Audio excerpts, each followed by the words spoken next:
Okay, great. Hi, everybody. Thanks for coming today. We wanted to provide some additional information on some changes coming online in late 2025 and 2026, and we're going to talk about those today. And we're going to start with a quick overview, and then Tammy's going to run us through a demo of the system changes. So obviously, as many of you know, coming online January 1st, 2026 is the option to electronically white line the area of excavation. So we're going to talk very briefly about that, but in order to make that happen, we are introducing automated marking instructions starting November 17th. So as you all know, electronic white lining as of August 1st, 2024, white marking the area of excavation is required with no exceptions. As of January 1st of next year, excavators may opt to provide electronic white markings if it provides the same amount of information for operators and locators. So we've made several updates to ITIC to make this possible. So starting November 17th, we'll be introducing automated marking instructions. This feature will make ticket submission more efficient by reducing work for the folks submitting, provide clearer, more consistent marking instructions to locators in the field, increasing speed and efficiency of marking, and improve the accuracy of in-field markings and help to reduce hits to underground infrastructure. So how does it work? If you're using the circle or radius tool, the feature or street tool, the parcel or property tool, or the route tool, ITIC will now auto-generate marking instructions. Once you identify the area of excavation, the marking instructions will be automatically populated based on the defined area of excavation. Once the instructions are generated, we encourage folks to read them over and make sure they are correct. If you have no changes, if you do not change the ticket at all, the ticket will be released to facility operators automatically. If changes are needed, please enter the changes and the ticket will be reviewed by GSOC for confirmation as it is now. Why are we using automated marking instructions? As I mentioned, electronic white lining will be an option starting January 1st. And using these automated marking instructions for those 4 tools, in many cases, this will provide enough information for facility operators and locators. There is a set of suggested practices for electronic white lining, and you can read more about those at the Minnesota CGA website at www.mncga.org. We're encouraging excavators to mark the precise area of excavation, no more and no less. Encouraging folks that instructions should be adjusted if needed to clarify the instructions for the locator. And a reminder at all times that facility operators starting January 1st may always request physical marks. So there's my contact information, and I'll stop sharing now, but maybe I'll just pause for questions and turn it back over to Tammy.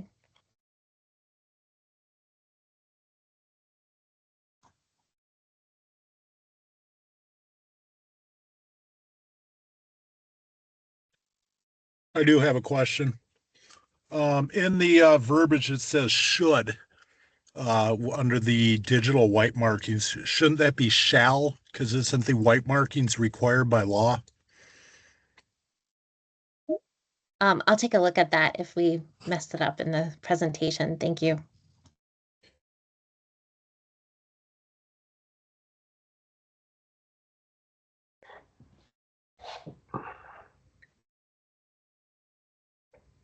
Oh, Tammy, I think you're on mute. Thank you. Sorry about that. All right, we're just going to go ahead and get this moving along here. So Kelly's already reviewed some of the stuff that's changing. We're moving to automated marking instructions, and this is going to include some additional drop downs in the different entities or the tools that are being used. And it's going to allow for a limited number of callbacks if used, how the system is supposed to operate. And then just the mapping will always match the location of work with the automated marking instructions. And then if necessary, as the excavator, you can always modify the marking instructions on the ticket, and that ticket will be placed in review. So we're going to go through and I'll show a live demo of this, but I just want to be clear from this, for this webinar, I'm only reviewing the automated marking instructions. So if anybody is interested in doing a full webinar from start to finish of using ITIC, we are more than happy to do that, but that won't be on today's call. So just going through the different tools, we've got the parcel and property tool, which allows you to easily identify where you will be digging, whether it's the front, rear side of the properties. We've got some drop-down menus for specific selections of properties, depending upon if it's a corner lot or not. And then when work is near to the near curb or far curb, we've got some additional language there. For the circle and radius tool, this will allow you to identify on the map where exactly, if there's a tree, if there's a stake, and again, using the measuring tool that's available to you for those of you who already use ITIC. The route tool, again, will give specific examples and drop downs of the different information that's available, whether it's a white painted line, a staked route, if it's a flagged route, and additional information there as we go through. And then driving directions will be provided on these on the route tool tickets. For the street tool feature, this is one that doesn't get utilized a lot, specifically because the route tool usually handles all of that information. But the street or feature tool is really used for like road construction when you're working from the center line of the road, because that's the instructions that they provide. And then as we look at the other and Polygon tool, that information will remain the same. We will not provide auto-generated instructions based on that information. So I'm going to go ahead and just share my screen here for the auto-generated instructions, and we're going to go ahead and get started. Does anybody have any questions before we proceed here? Kelly, can you see my screen fine? Yes, we can. Okay. So, and I'm just going to give a heads up to everybody. We're not going to go through every situation or scenario in there, but I realize that different companies have different needs, and we will be more than happy to meet with everybody individually. We can come in person. We can set up more webinars. This is just to give everybody an idea of how the automated instructions will look like, and then what electronic white lining will look like as we move forward. So just to get us started here, I'm only going to focus on normal tickets, but what I am going to do is actually just go tool by tool, and I'm not going to go through and release tickets.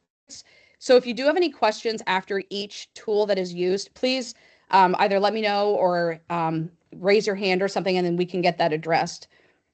So I'm going to go ahead and I'm going to start with, and I just have specific areas. Again, we can go through and pick areas that you would like to use for your locations for your areas. So as we look at the circle tool or the radius excavation tool, we go ahead and select this.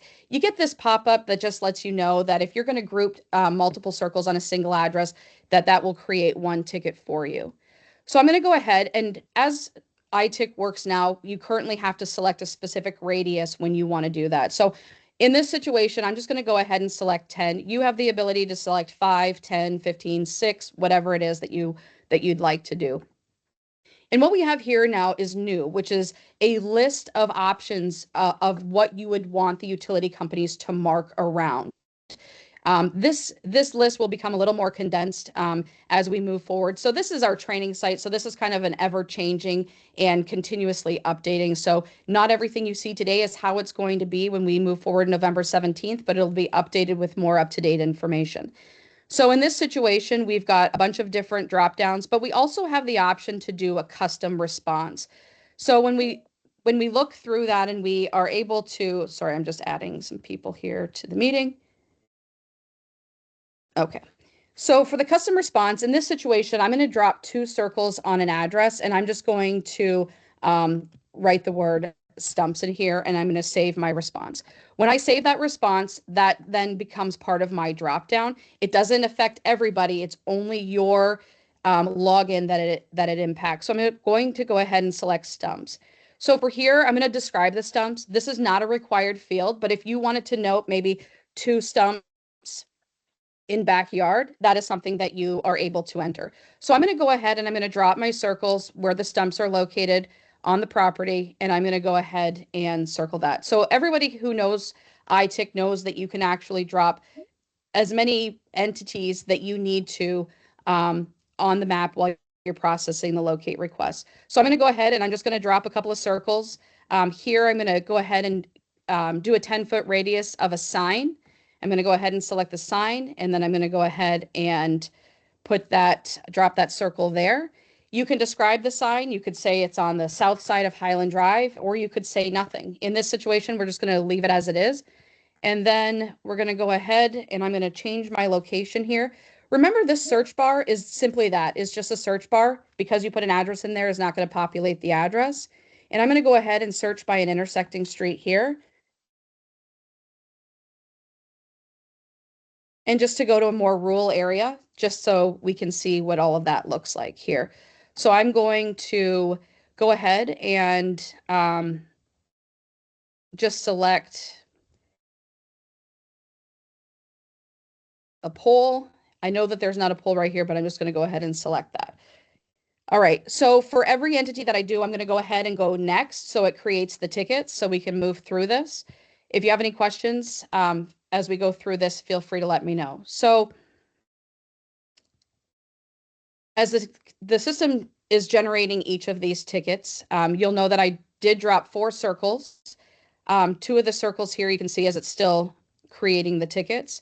We've got 2 circles at 1 address. And so what it did was, like it does now, it generated an address, street name, cross street.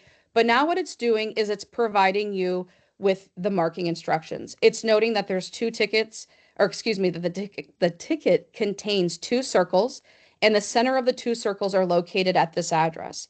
It's providing us with marking instructions, which mark a 10-foot radius around the 2 stumps. And then this 2 stumps here is what I entered onto the description when we went through. It also provides you with call center driving directions. It doesn't always in every situation where there's an address. These are some of the things that we're still working out, but it will provide you when there's 2 circles with the center point of the circle as a GPS coordinate. As we go ahead and we look at our next circle, we dropped a circle there at the intersection. So again, it's going to provide driving directions. And right now, the driving directions don't specify, it just says from the intersection. But what it is it's from the center line of the intersection. And that'll actually be noted on the ticket as we move forward with making additional changes.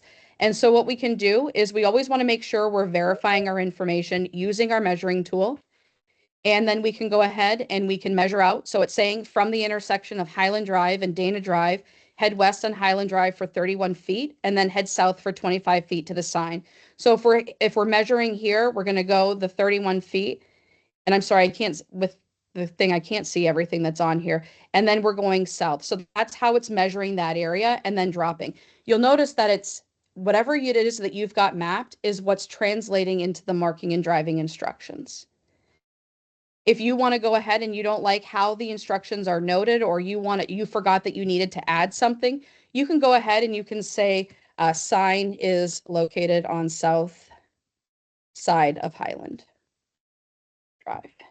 That ticket will then go into review once you've completed that.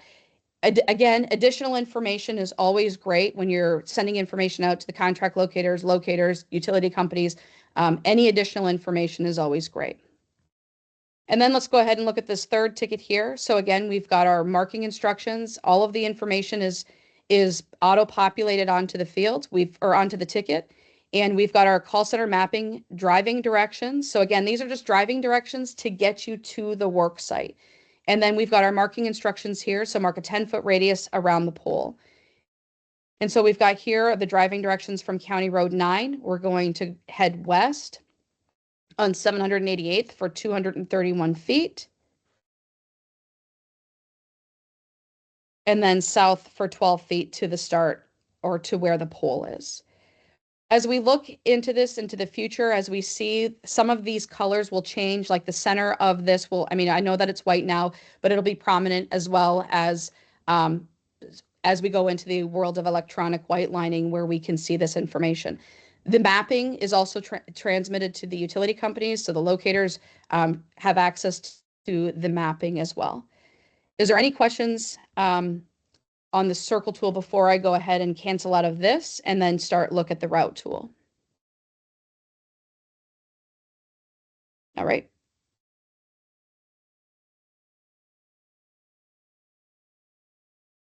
There's a question, Tammy. Oh, there is a question. Sorry. Yep.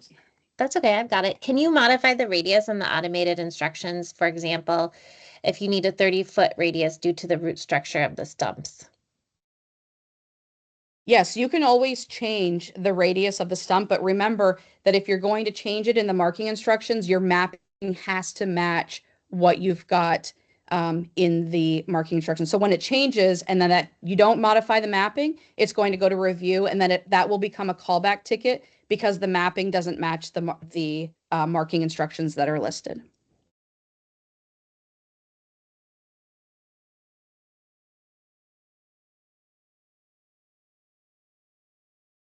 Any other questions? Thanks, Kelly, for letting me know.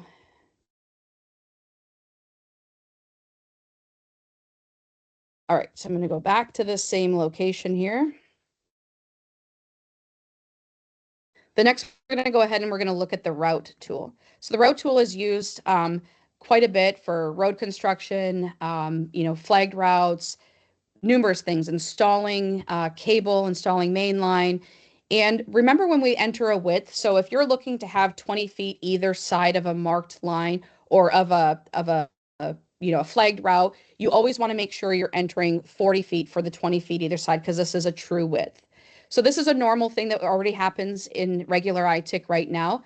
And then what's being added is following what? What are we following? What are we marking? So what did you want a 40 foot width of? So here we've got a bunch of different options. Again, you have a custom response where you can enter in additional responses. You've got a flagged route, you've got sidewalk, staked route.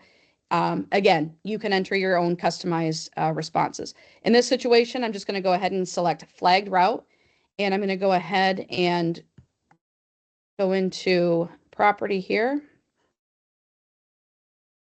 And I'm going to modify this because I probably don't need 40 feet either side of this route for installing maybe like a service line to a property. So we're going to go ahead and we're going to drop that route there. I'm also going to go ahead and drop a route over here on a street.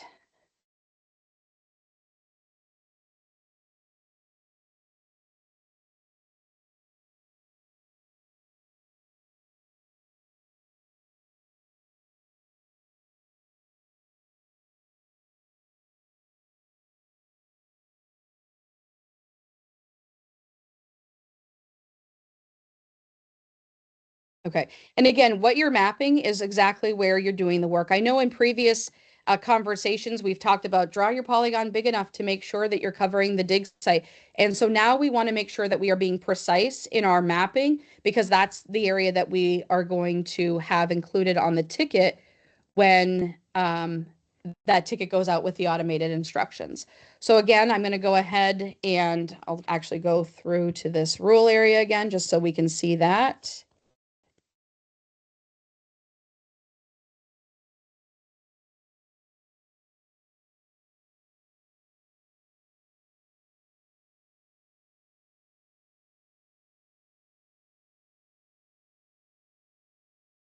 Right.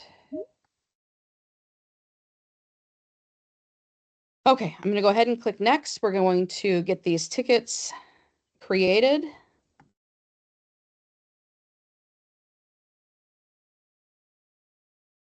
Kelly, are you letting people in as they come in? I am. Okay, perfect. Thanks.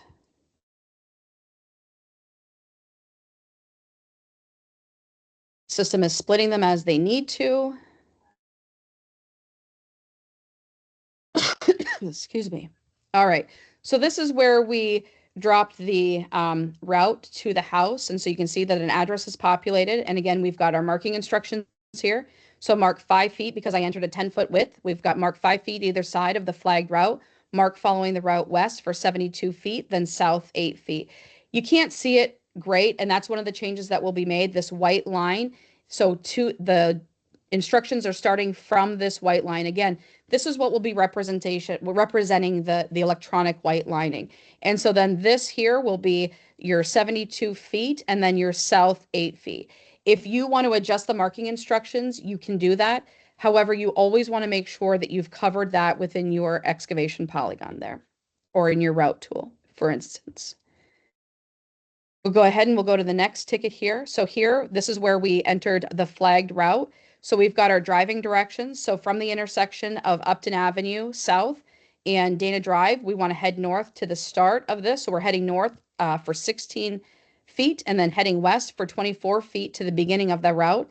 And then your instructions start. Mark 20 feet either side of the flagged route, and then mark following that route south for 285 feet, and that would be to the end point there. Again, just to clarify, all of this information is still required. I'm just not doing that as part of this this meeting today. Our next ticket, we did the West Road right-of-way. So here we want to make sure. Now here, you know, it kind of covers a little bit of the East Road right-of-way. So this is where we might want to go back and make some adjustments to how we map that ticket if we're using it for electronic white lining. Again, it's about being precise, but we've got right here, we've got our route, which is what we drew. And we've got the driving directions from Upton and Elm Lane, which is up here. And we're heading south 247 feet and then heading west to where that starts, where I drew that in the west right of way. And then our marking instructions will follow, mark 20 feet either side of that West Road right of way, following the route south for 351 feet. As we move into the rule ticket here, we've got the driving directions from County Road 9, and we're going to head east on 17 for 124 feet to the beginning of this route. And then from there, we're going to mark 20 feet either side of the staked route, and then following that route east for 1,670 feet. Again, very important, making sure that you are using this measuring tool to make sure that you're covering the distance that you need to have marked. Any questions on this tool before we move forward? There's one question. Do driving directions auto-populate for meet tickets? So meet tickets are, so yes, the answer to that question is yes. I'm actually not going to review meet tickets today specifically because we're not in a position where they're ready to where we want them to be. But if we did a meet ticket with the route to those instructions, that would populate today. What is populating also are the specific marking instructions, which we don't want. So we're changing up how we're going to be doing the meets by just providing, you know, the meet location and then your meet instructions that don't begin with the word mark.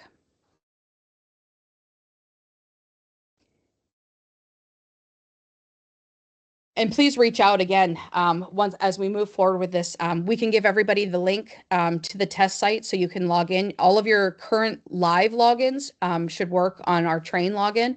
And if you want to go in there and do some test tickets, it'll be a great opportunity for you to go in and have employees or yourselves go through and work on that as well to kind of get used to it. I think there's another question here. Is that the case for all types of tickets? Go ahead. Yes, it will be.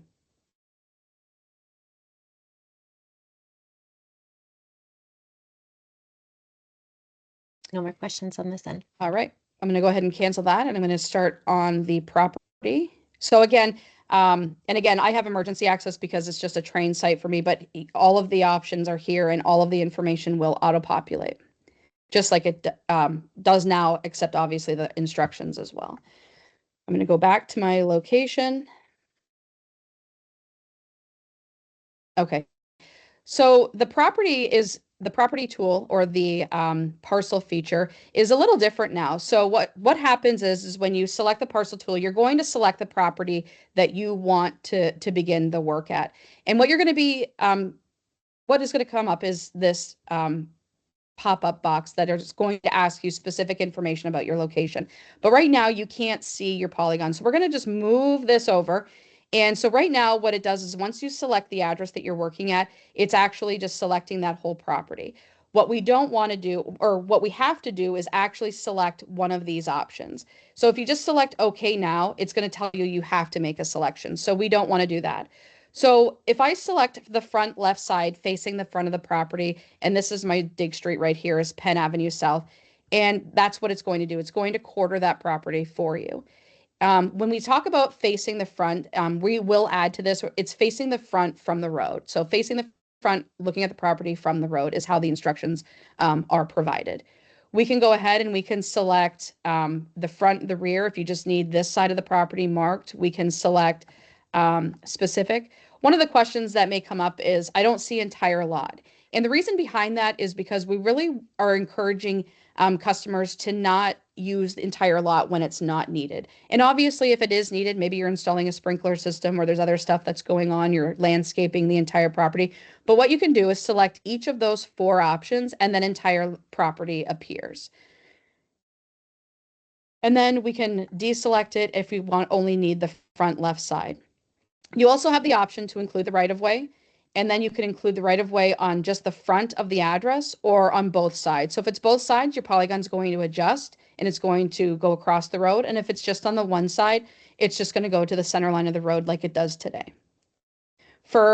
And again, you can request, we can select Penn Avenue South, and maybe it's 10 feet back from the curb, and then your polygon is going to adjust 10 feet back from the curb.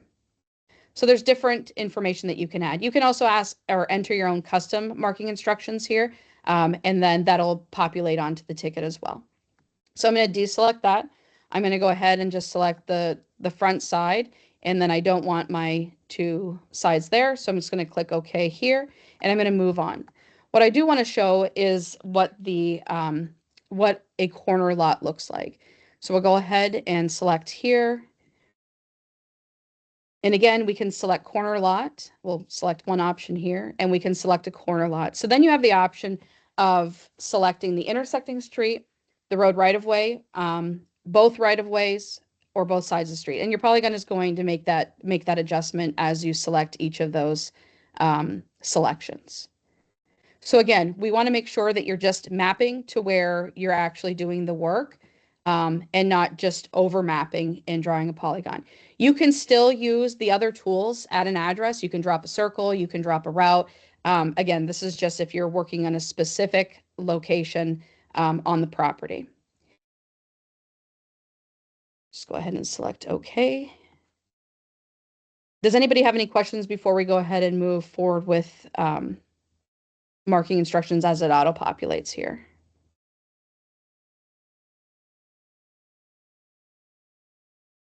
No questions in the chat. Okay.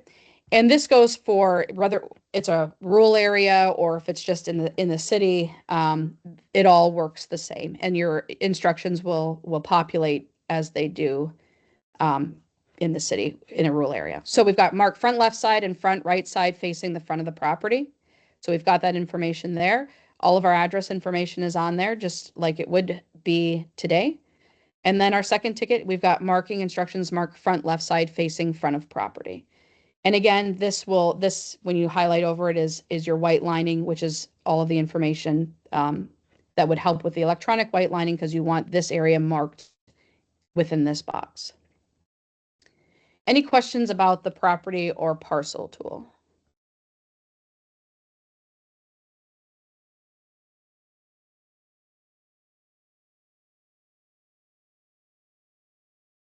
Right. Going to go ahead and move to the street feature.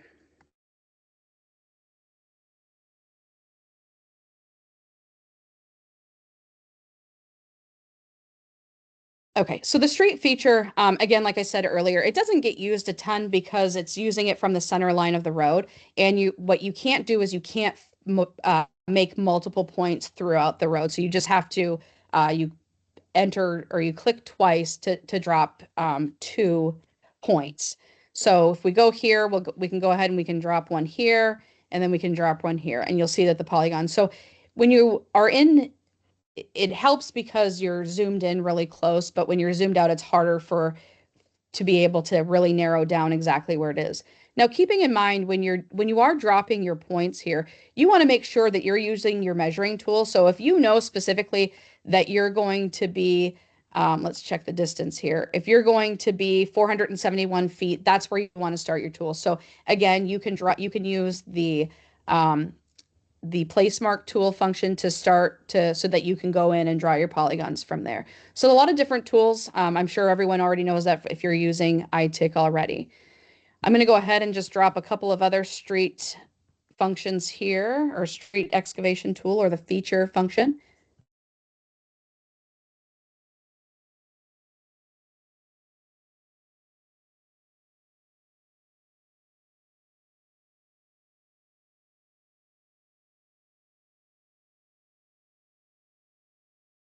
And remember, you can do as many tickets as you want. You can do it as many entities as you want in a session. I just broke it up this way so we could answer any questions that came up as we did this.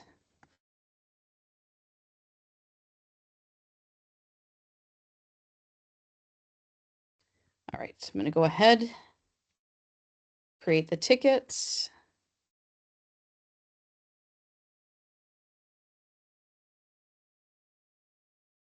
So here we've got our driving directions. So we've got from the intersection of 135th Street West, head north 650 feet on Upton.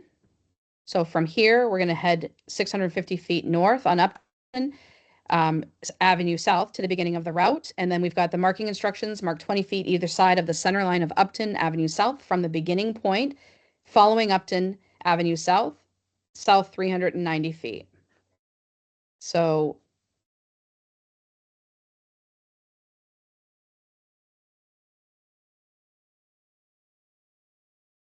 measure this out real quick.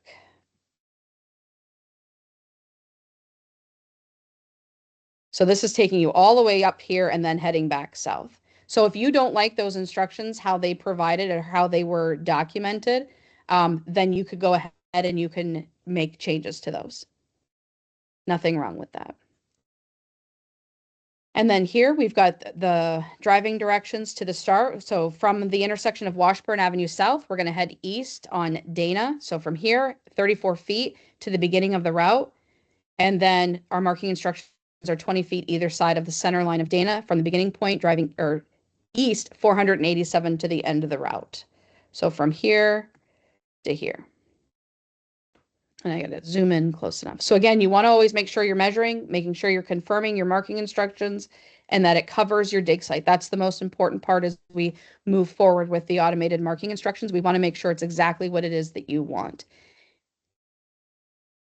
Here in the rural area, so we've got our driving directions. So from the intersection of County Road 17, head north 512 feet on County Road 9 to the beginning of the route. So it's taking you up north and then back south with the marking instructions of 20 feet either side of the center line, and then heading south 1,241 feet to the end of the route. If you find again in here that you are in a situation where you're like, oh, it should have been 1,250, you can go back and edit the map and just extend it south 9 more feet. Because if you just alter it here to 1,250 feet, remember that your map no longer matches your marking instructions and that ticket now will go back to review. Any questions on the street feature?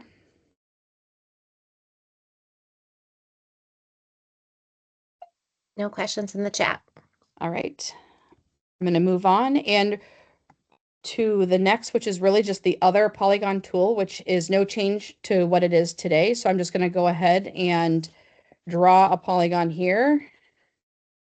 So remember that the Polygon tool is really used for an area where there isn't anything else that really makes sense to use. For instance, if there's an area that just is underdeveloped, or maybe it's new construction that's happening. So what you can use is the other tool.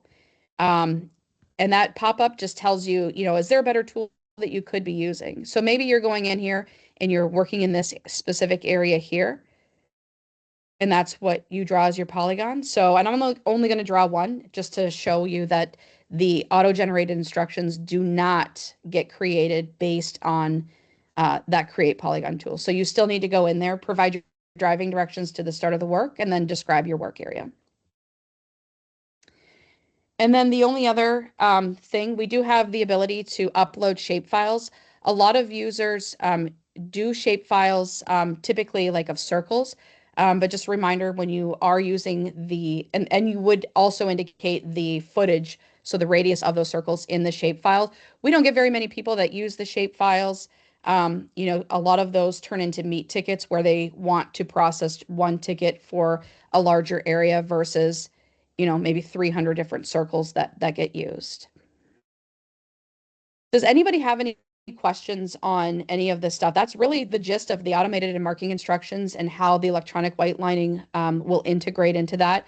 Like I said, there will be some more coming down the pipe, and we can definitely provide you with information for the train site so you can go in there and play around with it as well.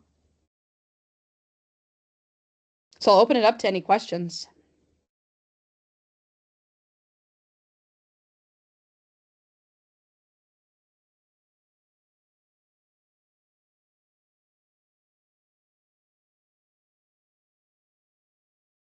Do these changes There's one in the eliminate? chat.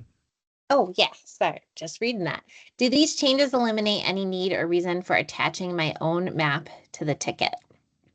Nope. So you can still, again, additional information is a lot more helpful for the locators to go out there. So it's always good to provide additional information. There may be times when you decide to do the electronic white lining that you may need to provide that map, and that will definitely assist with maybe a more accurate locate. I don't know if Kelly, if you want to expand on that too. Sure. So in advance of that January 1st timeline for electronic white lining being an option, there will be some minor additional changes on the site in terms of choosing whether you physically or electronically mark. And one of those options will be also to include a map. The Minnesota CGA, there's a electronic white lining advisory group that met earlier this year and came up with a set of suggested practices that will help folks provide, especially if you use that manually drawn Polygon, that probably wouldn't provide enough information on its own to operators and locators. And so there's a set of suggested practices, which I'll drop in the chat here for folks to take a look at. That will help to provide enough information.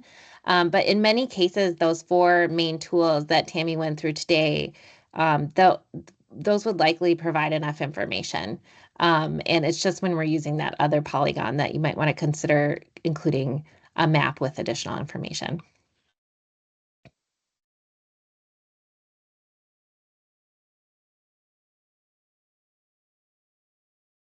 Does anybody have any feedback or anything that they'd like to provide? Is there, I can throw up some contact information too, so you can reach back out to us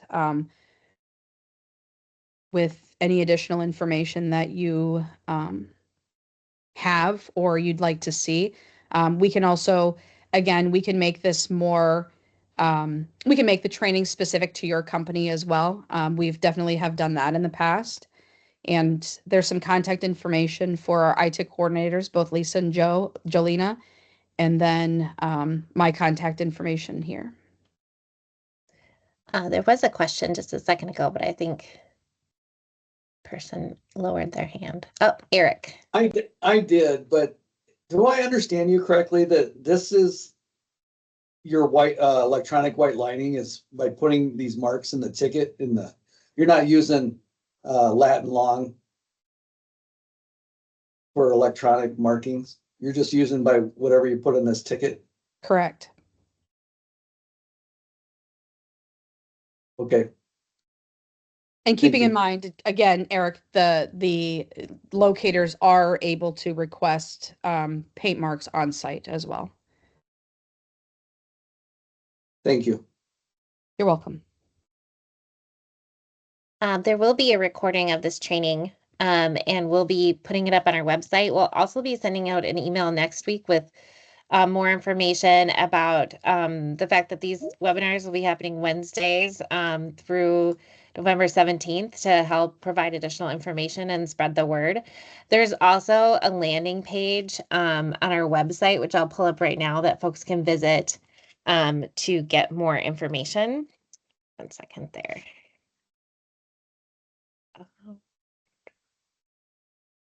Wait, hold on. I have to find it in a different browser.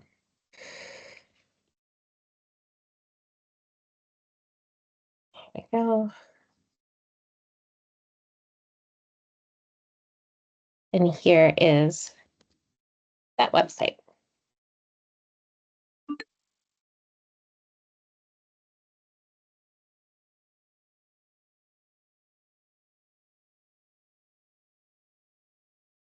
Any other questions? This is Lacey with Lake Region Electric. I did have one question. When homeowners call in a ticket via phone, we're wondering if your operators are submitting the tickets and they're gonna look the same way with the marking instructions and driving instructions, more so for our, like from the locator's perspective. Does that make sense? Yep. So This only happens with ITIC. So anybody that calls into the call center, regardless if it's a homeowner or a contractor, that will not be considered a electronic white lining. And then we will still obtain the marking instructions and driving directions as we do today. So that will not be auto-populated.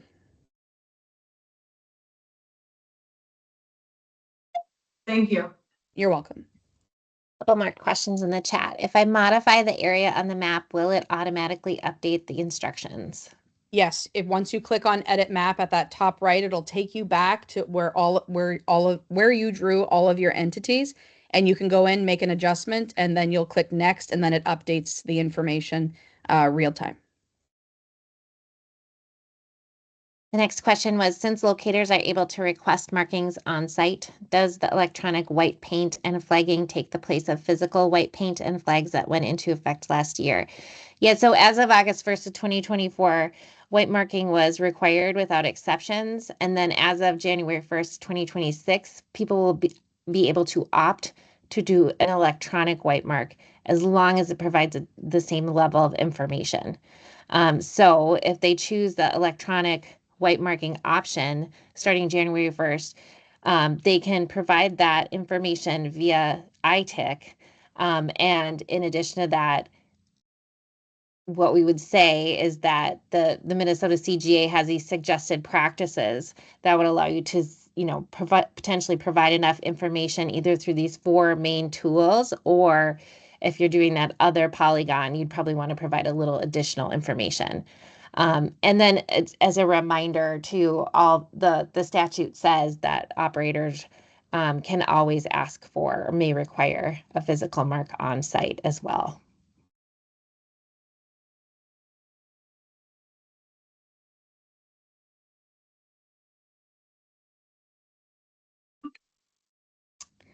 Okay, question. If the locator gets on site and realizes the paints and flags are needed, does the 48 hours start following the physical marks? Unfortunately, no. The time line in the law did not change, and so that stays in place. But as part of these suggested practices, we're encouraging people to be prompt in those requests and the responses to those requests. And that's included in that suggested practices that I put in the chat. MnDOT will continue to require physical marks in the specs for construction. Thanks, Linda. Any other questions? Jeffrey Dowd. Just more of a comment. I know where you just stated where the white markings are required. It's becoming more, I guess, of a norm. What we're seeing on locate tickets is area white flagged or marked, either not applicable or no.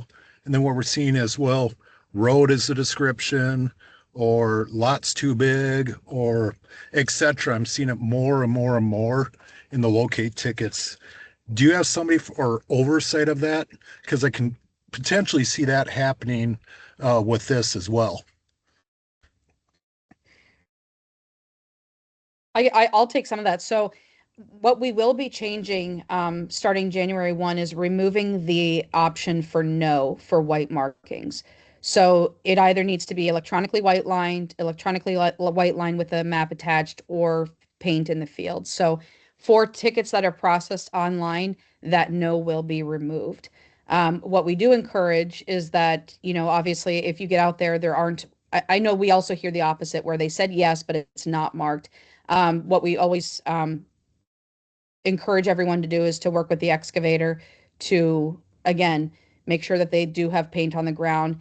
It is education also that we provide also in the call center. I'm not sure if you process tickets yourself, but when you answer no to the area marked in white, there is a prompt that says it's state law that you mark in white. So there are things that we try to take care of as well. And I know that MinOps has also tried to assist with this as well in working with people. I don't know if you want to add anything else, Kelly. No, I think that pretty much covers it.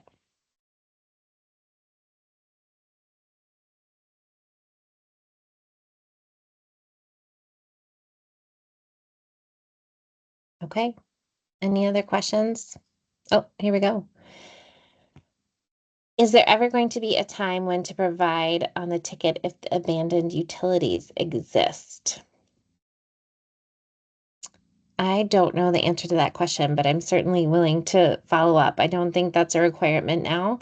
I would say, though, that I do know as of January 1st, in addition, there's a new requirement coming online as well with geospatial location information of newly built and abandoned facilities, requiring geospatial location information be stored on that going forward. So I think that's definitely a change coming online, and I think the Minnesota CGA is starting to outline some information on what that looks like going forward.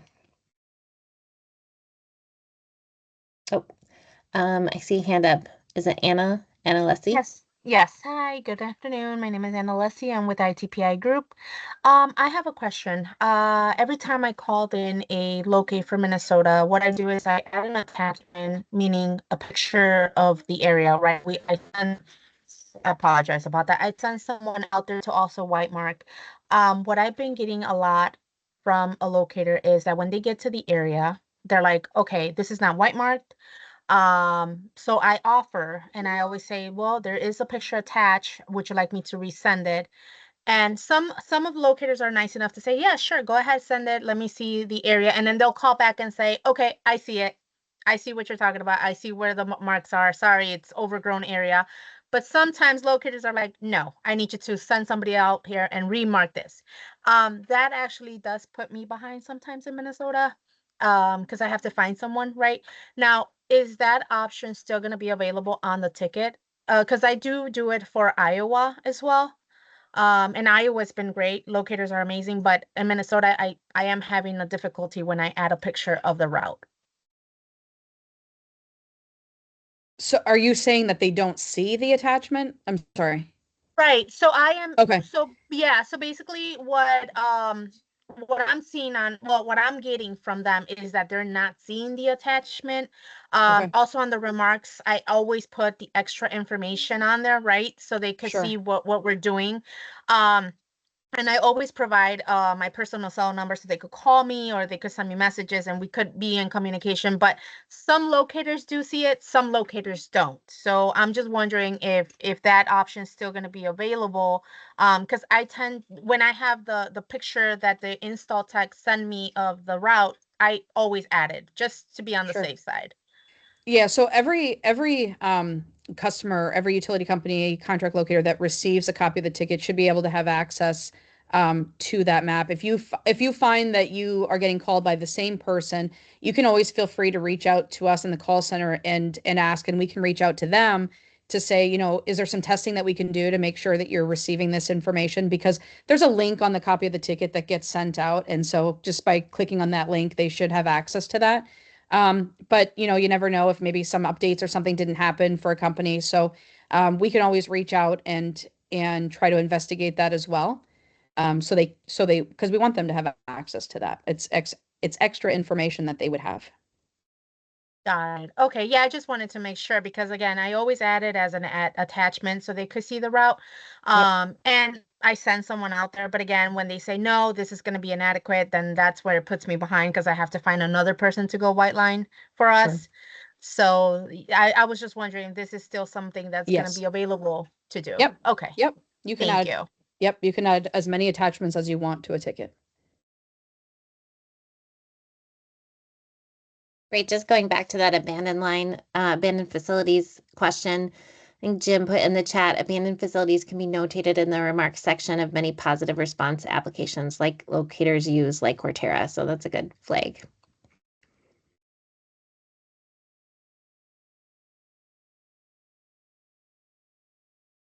Anyone else?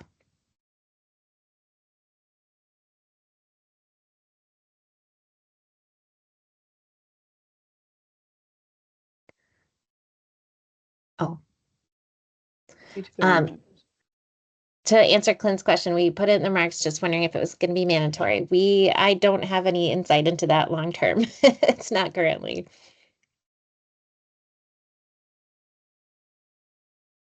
All right.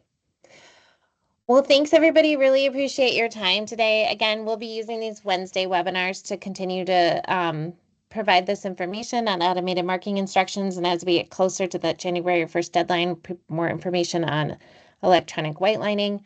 Just a quick reminder that you can go to our website at gopherstateonecall.org, and right on the front page there is a link to a page about automated marking instructions and electronic white lining that you can visit for more information. And again, feel free to reach out to Tammy or I or anybody else at the GSAC team to get more information or to schedule a training, or either virtually or in person. And we really thanks everybody for getting on today. Have a great day, everyone. Thank you. Thank you.